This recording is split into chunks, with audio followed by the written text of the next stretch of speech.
4 títulos nas 500 milhas de Indianápolis, 3 vezes vencedor das 24 horas de Daytona, uma conquista na Petit Le Mans, além de um título no INSA Sports Car e 4 vices na IndyCar. Definitivamente, Hélio Castro Neves é um dos melhores pilotos brasileiros da história, obtendo grande sucesso em sua longa carreira e aliando ao talento nas pistas uma popularidade enorme fora dela. Amanhã ele completa 48 anos, nada mais justo que ele seja o escolhido de hoje. Terça-feira, 9 de maio de 2023, e este é mais um Personagem de Terça.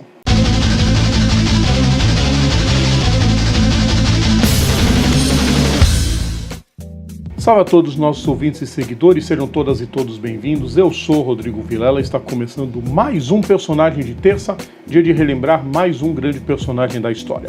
Antes de começar, aquele pedido singelo de sempre, deixem o like nos nossos vídeos, compartilhem nosso conteúdo, inscrevam-se no nosso canal e ativem as notificações, assim a gente cresce cada vez mais. Nascido em São Paulo no dia 10 de maio de 1975, Hélio Castro Neves começou a correr de kart aos 12 anos, sempre com o apoio dos pais Hélio e Sandra e a irmã Catiúcia, e manteve-se na modalidade até 91. Em 89 conquistou o título brasileiro e participou no ano seguinte do Mundial. Daí para os monopostos foi um pulo e nos 3 anos seguintes colecionou 3 vice-campeonatos. O da Fórmula Chevrolet em 92 e da Fórmula 3 Sul-Americana nos 2 anos posteriores. Aí ele resolveu ir para a Europa e, correndo pela equipe de Paul Stewart, conquistou a 3ª colocação na prestigiada Fórmula 3 britânica. Mas não continuou no velho continente. Hélio abraçou a oportunidade de seguir sua carreira no automobilismo estadunidense. 2 anos de Indy Lights, sendo o vice-campeonato de 97, e em 98 Castro Neves estreava na IndyCar, ainda kart. O brasileiro correu pela Bettenhausen e surpreendeu com uma temporada sólida, incluindo um 2º lugar em Milwaukee. Para o ano seguinte, transferiu-se para Hogan e conseguiu melhorar seus resultados. Pole em Homestead, 2º lugar em Gateway e 5º em Chicago. Tudo parecia às mil maravilhas, mas uma cláusula no contrato determinava que o time de Hélio, que era gerenciado por Emerson Fittipaldi, precisava obter patrocínio na ordem dos 3 milhões de dólares para que uma renovação de contrato fosse viável. Sem êxito, as partes romperam e Castro Neves se viu sem equipe para 2000. Só que aí, Greg Moore morreu em um terrível acidente na etapa final da temporada, em Fontana. O canadense havia assinado com a Penske para ser companheiro de equipe de Gil de Ferran, ambos em substituição a Al Unser Jr., Tarso Marques, Alex Baron e Gonzalo Rodrigues, que faleceu nos treinos livres da etapa de Laguna Seca. Todos eles testemunhas de uma temporada pífia. Roger Penske então chamou Castro Neves para a lacuna deixada pela fatalidade, e ele aproveitou bem a oportunidade.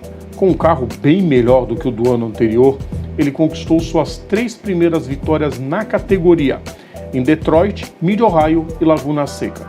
Seu triunfo no Belle Isle foi determinante para seu apelido de Homem-Aranha, pois o brasileiro comemorou escalando as grades de proteção.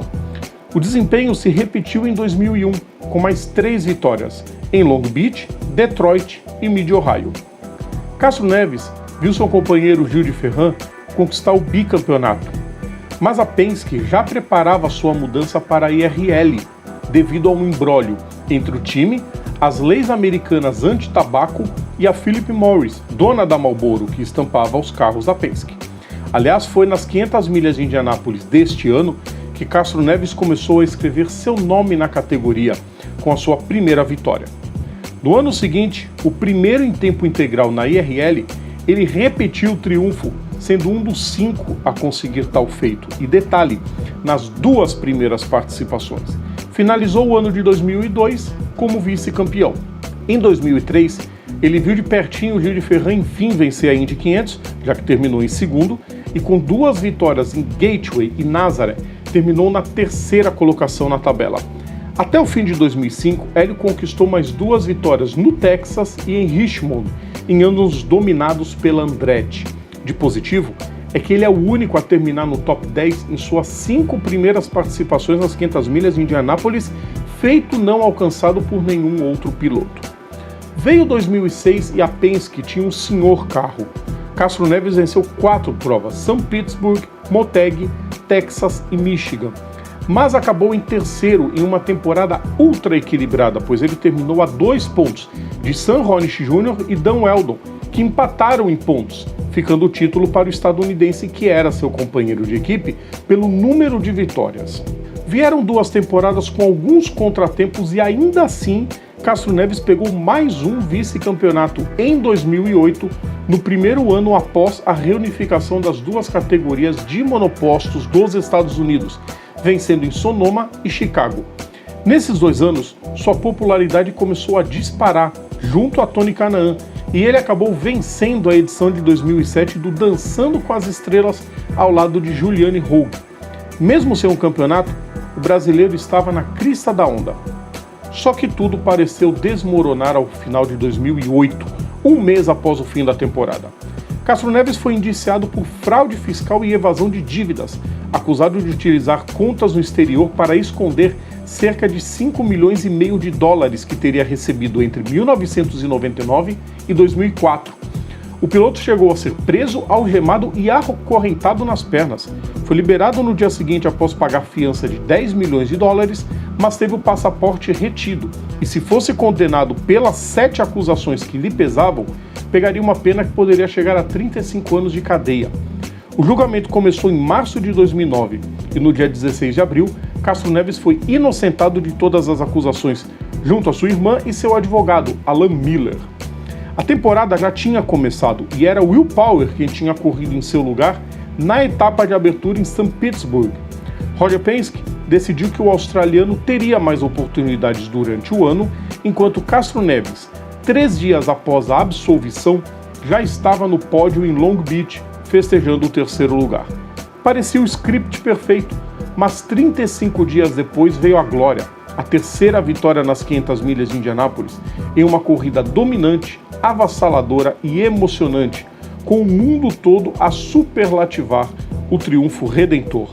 Ao passo que Castro Neves ganhava um respeito enorme, inclusive dentro dos Estados Unidos, e era sempre temido na lendária prova do oval, seu desempenho nas temporadas ficava aquém do esperado. Algumas críticas e uma injusta fama de amarelão começavam a perseguir o piloto, e a situação só piorou em 2013 e 2014. Foram 2 vice-campeonatos perdidos na última etapa. Só que enquanto em 2013 a disputa foi bem mais ferrenha e decidida somente em uma arrancada de Scott Dixon, que venceu 4 das últimas 9 corridas, em 2014 Castro Neves perdeu as 500 milhas na última volta em um vacilo contra Ryan Hunter-Reay, ficou fora do top 10 nas últimas 5 provas e viu seu companheiro de time, Will Power, espantar a fama de perdedor que também carregava consigo. Indiretamente, Hélio começou a perder rendimento e suas aparições entre os primeiros diminuíram. Foram quase 3 anos sem saber o que era vencer, até quebrar o jejum em 2017 na etapa de Iowa. Algumas semanas antes, obteve mais um vice em Indianápolis, mas desta vez muito festejado. Só que Roger Penske tinha outros planos para o brasileiro. Recém-ingressado na INSA Sports Car, o chefão do time queria lá a experiência de Hélio e também do colombiano Juan Pablo Montoya. Depois de 20 temporadas, contando a época da kart, Castro Neves deixava a categoria em tempo integral. Nos 3 anos seguintes, apenas participações pontuais na IndyCar, contando, claro, as 500 milhas. E foi na categoria de Endurance que o destino finalmente sorriu à altura do talento que Castro Neves sempre mereceu. Foram 3 anos disputando toda a categoria e em 2020 veio o tão sonhado título ao lado de Rick Taylor, com 4 vitórias. Mas o piloto ainda queria provar, se é que precisava, que poderia escrever seu nome de vez na IndyCar. Sem nenhuma perspectiva de retorno aos monopostos, Hélio pôs um fim à parceria de 21 anos com a Penske e abraçou o projeto novo da Meyer Shank. O ano de 2021 seria de transição para ele, que correria 6 provas na IndyCar e também a Petit Le Mans na INSA, com o time de Jim Meyer e Michael Shank. Mas foi com a Wayne Taylor que Hélio começou a escrever a história em outra prova muito importante do esporte a motor, as 24 horas de Daytona. O brasileiro conquistou o tricampeonato da prova entre 2020 e 2022, as 2 últimas já com a Meyer Shank, se tornando o primeiro da história a alcançar tal feito. Hélio venceu também a Petit Le Mans em 2022, vitória essa que ajudou o time a conquistar o título da temporada. E se ele ainda tinha algo a escrever na sua história dentro da IndyCar, o brilho veio nas 500 milhas, que foi inclusive sua primeira corrida com o time na categoria. Largando de oitavo, o brasileiro soube ser bastante cerebral para atacar no momento certo, se livrar de Alex Palou e Simon Pagenaud para conquistar sua quarta vitória na prova, igualando-se a AJ Foyt, Al Unser e Rick Mears. Uma vitória gigante, simbolizada na presença de quase toda a equipe escalando o alambrado para festejar e quase todos os pilotos para lhe saudar. Muitos apostam que Castro Neves segue competindo com a Meyer Shank apenas para entregar sua experiência ao time e fazê-lo elevar o patamar para brigar por títulos a médio prazo. Mas com 4 registros no Borg Warner, 3 Rolex no pulso, um título no INSA Sports Car, além de 4 vice-campeonatos na IndyCar e participações na Stock Car e no Supercars australiano, o marido da Adriana e o pai da Micaela mostra que na porta de completar 48 anos ainda é um dos melhores pilotos da categoria e pode muito mais. Eu abomino quem julga o Hélio Castro Neves somente pelas derrotas. Você conta nos dedos pilotos com um currículo tão vencedor. 4 títulos de 500 milhas de Indianápolis, 3 de 24 horas de Daytona, mais uma em Petit Le Mans, 4 vice-campeonatos na IndyCar, um campeonato difícil, um campeonato equilibrado. Ah, mas tiveram derrotas. Todos os pilotos têm derrotas. Julgar o Hélio por isso é uma tremenda injustiça e um tremendo mau caratismo. É óbvio que o Hélio tinha que aparecer aqui nesse quadro por tudo que ele já fez pelo esporte a motor brasileiro. Eu tenho certeza que vocês gostaram, vocês ouvintes, eu tenho certeza que gostaram.